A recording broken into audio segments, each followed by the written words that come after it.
Okay, got a pot of water here. Gonna warm it up.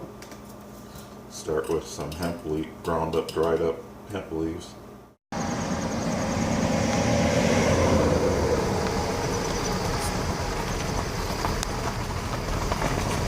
Nope. Wow.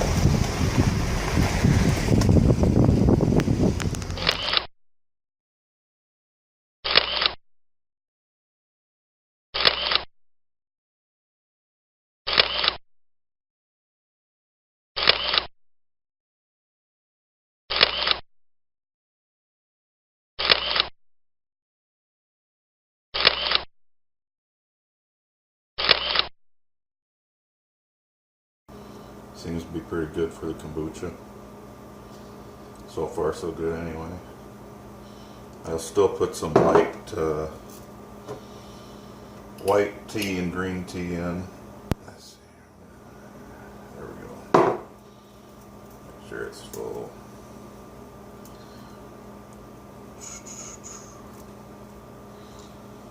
But I let this get some of the dust particles out of it. I let this soak in here until I see it pretty much exhausting of its own hemp tea, I guess I'd call it this, and then I'll put in the green and the white. Okay, thanks.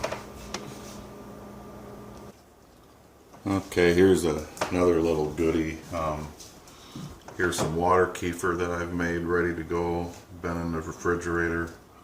And here's some kombucha that's been in the fridge for a while. I like combining the two because sometimes our kombucha can get a little vinegary, a little sour, and our water kefir not so much. So I'll pour the water kefir in first. I kind of divide it between two bottles here, and there's a little bit of carbonation on the water kefir. The house has been kept kind of cool so that we don't get that much carbonation in our ferments, but on the kombucha we kind of have been getting some lately. I don't know why. I think it's because our SCOBY is so mature, which you'll get to see. You'll get the privilege of meeting here pretty soon. Alright, so there goes some water kefir. So the water kefir is evenly divided. So now I'll put in the kombucha. We got a little bit of carbonation out of the kombucha. Like I say, I think it's because I like running it through a strain because we do get little scobies in here. And sometimes that isn't real pleasant for some people to drink or have in their mouth. They kind of go, ew.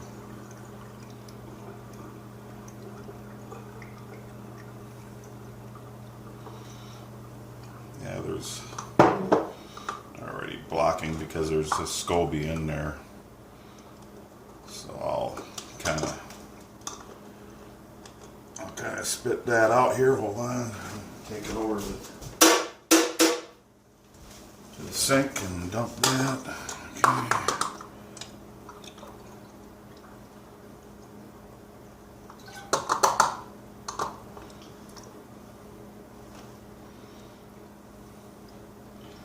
You know your kombucha is good when you got a SCOBY growing in it. Especially being that it's growing in the refrigerator. Okay, that's close enough. Not really big into being real precise here. So these go in the fridge. Those are ready to go. And now we do the same for the orange one here. So you do a little orange, you do a little berry. I don't know if you can tell, but our hemp tea is starting to get a little darker here. It won't get real dark, but it gets pretty dark, especially when it starts simmering for a while in there. Okay.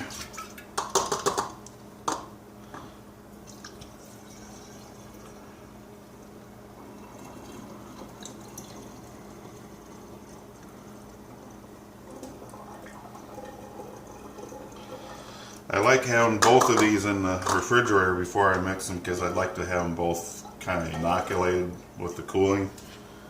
Let's see here. How are we? That's close enough. Alright.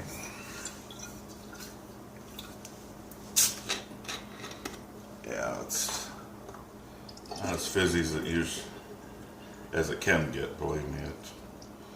I don't like it too fizzy sometimes because then I can't pour very well because it foams up so much. But it's still good stuff. And when you combine the two, kombucha and the kefir, again, this is water kefir, and this is kombucha with the hemp green and white tea. Here we got a SCOBY coming in here too now. Yeah, I don't know if you can see that little guy.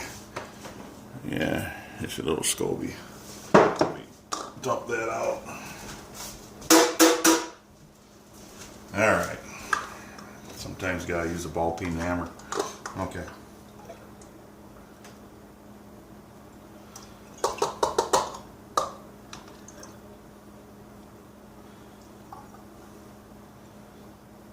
There we go. That's close enough. Alright. So now we put these in the fridge again and consume.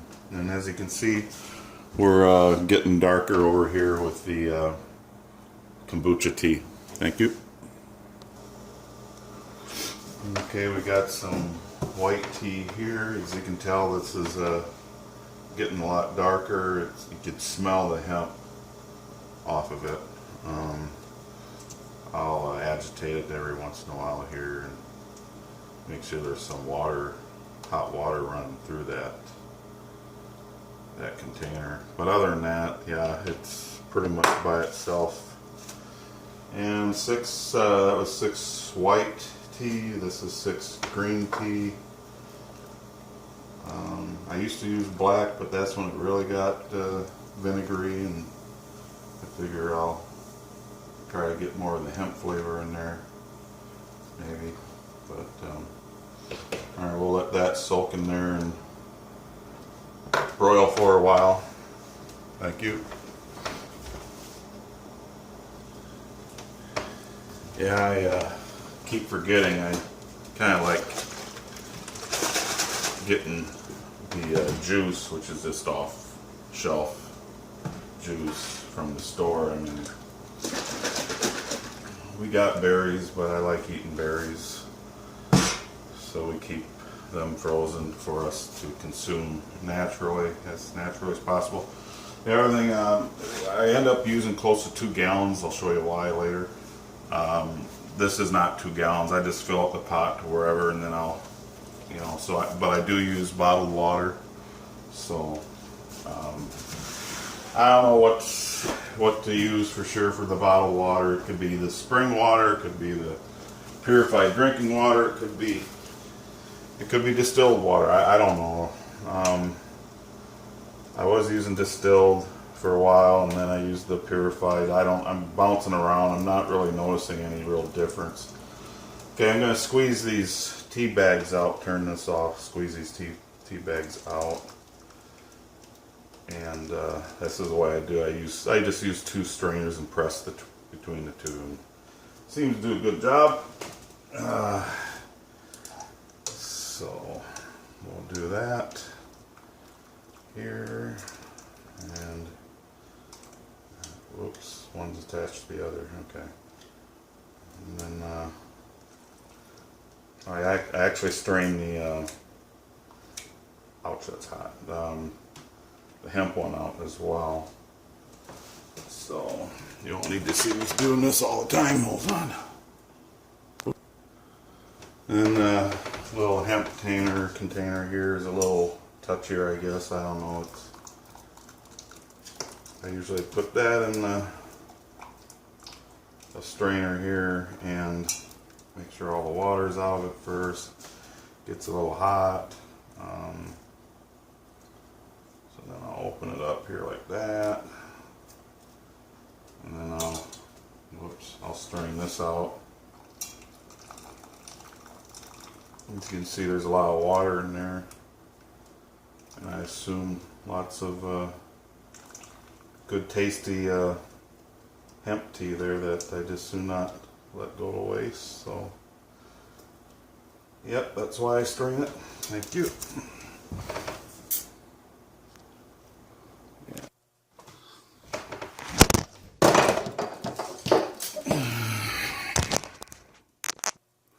We'll try this again. Okay, this is about 2 cups of sugar. The tea's still pretty warm. It's just granulated sugar cane sugar. And we'll swirl this around a little bit. Make sure it gets mixed in. And then I'll take it over here. Looks like I still don't have enough. And I use cold water in a sink to cool it down. They say it should be down about 85 degrees Fahrenheit temperature. So we'll just, I think that's going to be pretty close because that's going to deflate quite a bit. So we'll see what happens. Hold on.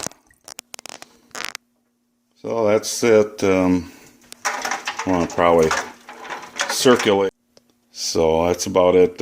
You're probably going to want to circulate the water around this tea a little bit to get it to cool down a little faster, and also probably give this a few spins too right here like this. Plus you want to make sure the sugar's mixed in real well with the tea, which it will be.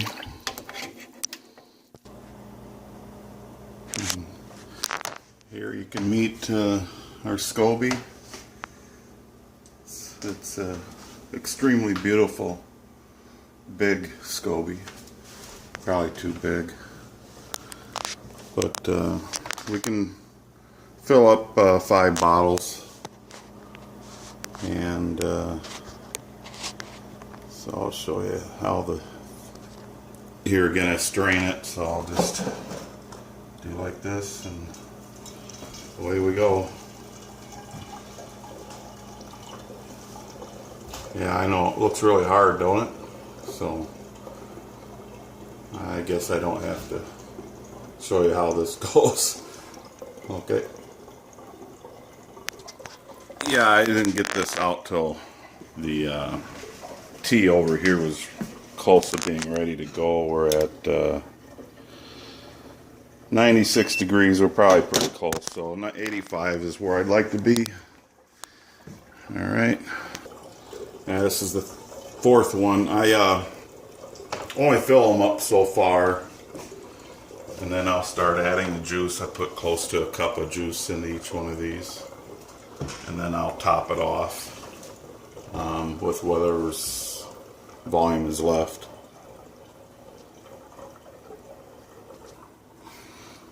Yeah. Like I say, I'll top it off with about a little over a cup, probably not much over. Or top it off. And then we'll top her off one at a time here. At the same time, I guess I can do this one. This one will be the orange. As you can see, I'm not real picky here as far as, whoops, yo, that's close. Not sure if I needed it that high. Okay. There's some orange.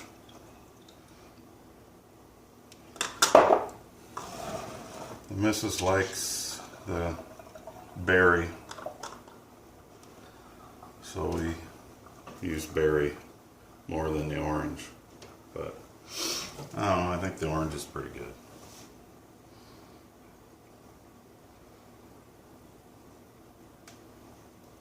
Okay.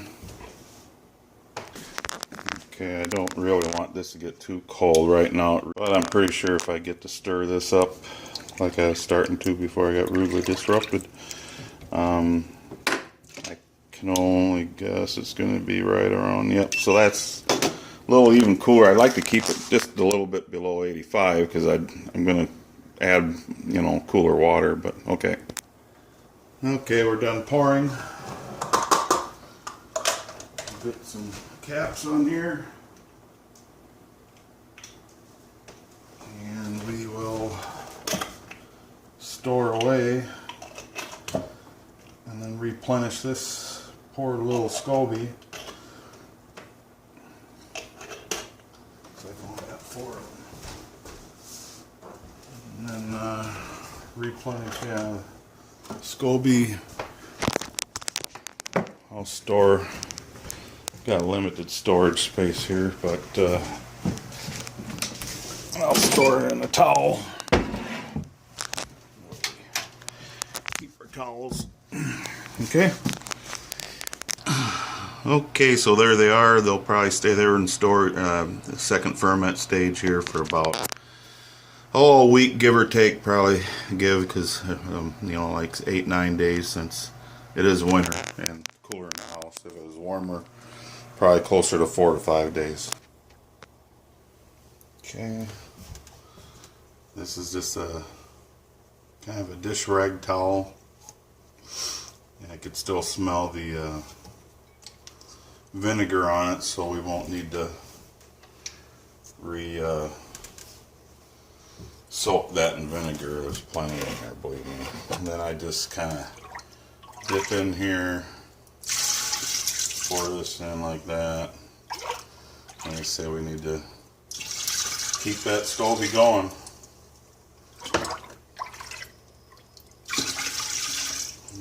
I should have been using this, I guess. I don't know. That's what I usually do. I forgot, which I always do. I always forget.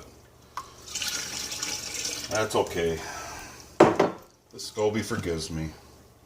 Okay, here we go.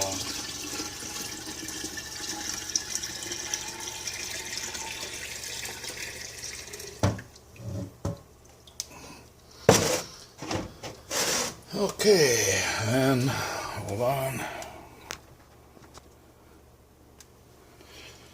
And then I'll top off with some water to finish it out. I kind of know where the water line is. Like I say, this is about 2 gallons worth. Probably more like a gallon 3/4. And then we'll put our rag back on. Like I say, it's already been vinegar soaked pretty good the last couple times, so I don't see a need for it to really be soaked again. And we'll just keep this rag on so it's tight, and then we take it to where its hiding place is. So I just put our SCOBY here in this closet. There are beautiful SCOBY rests for about 10 days, roughly, give or take. Yeah, now we'll start a batch of water kefir. Again, we'll just crank this on up, fill this up, about there. Usually put the sugar in right away. Here I go. So the water kefir usually goes a little easier, a little faster. A little over a cup of sugar in that. Give that a good swirl. Just warm it up. Make sure it's dissolved completely in the water. And cool it, and we'll see our little water kefir grains. And fill up some more containers. And this batch here usually does 2 of those jugs that I previously did with the kombucha. Okay. Whoops. All right. Okay, so it's been simmering here on 160, 170 degrees Fahrenheit. I don't think it needs to get hot and boil or anything like that. So we'll just turn this off and wait for the sink to fill with cold water.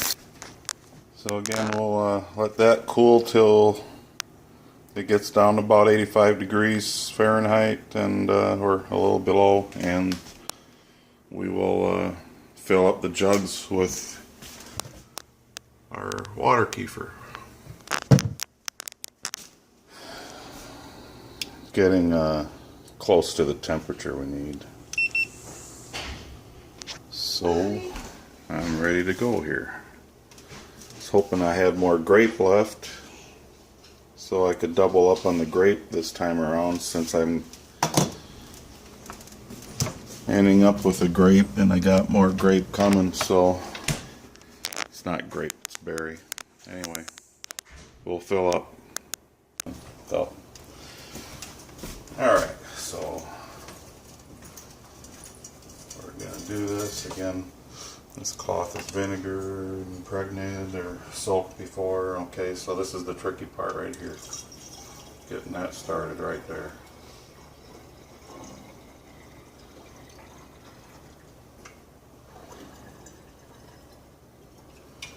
Fill that up a little bit.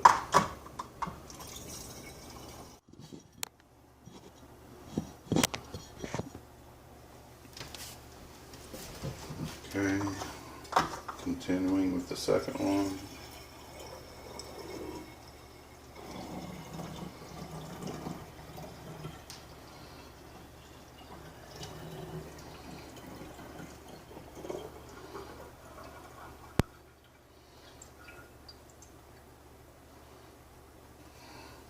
I think I might re-up on my kefir grains. They're getting kind of weak. I don't know if you guys can see that. There's some down here too. Okay.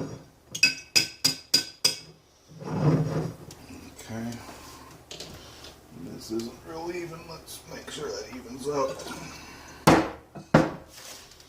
Yeah. Not too far that way.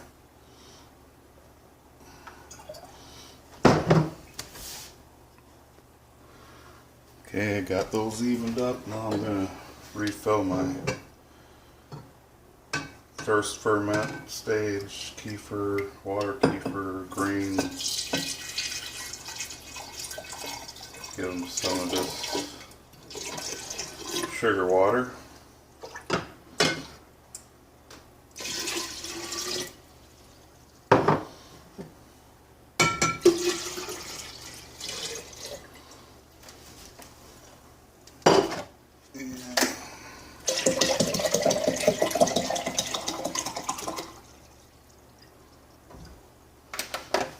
Give that a good fill. Put our cover back on. It's been thoroughly drenched with vinegar. Then we'll put about a cup of juice in each one of these.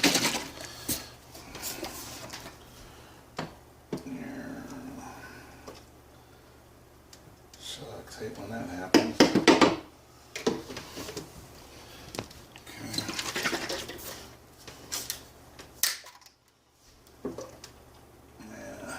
About a cup. I can almost just eyeball it and throw it in there nowadays.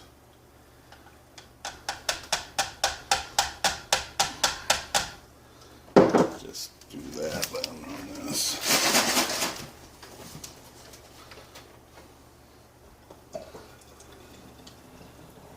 And there's our 2 jugs of water kefir. I guess when it's winter, you know, it's cold in the house, it takes a while for the second ferment.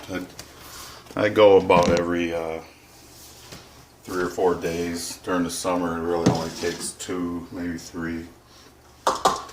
So these are done.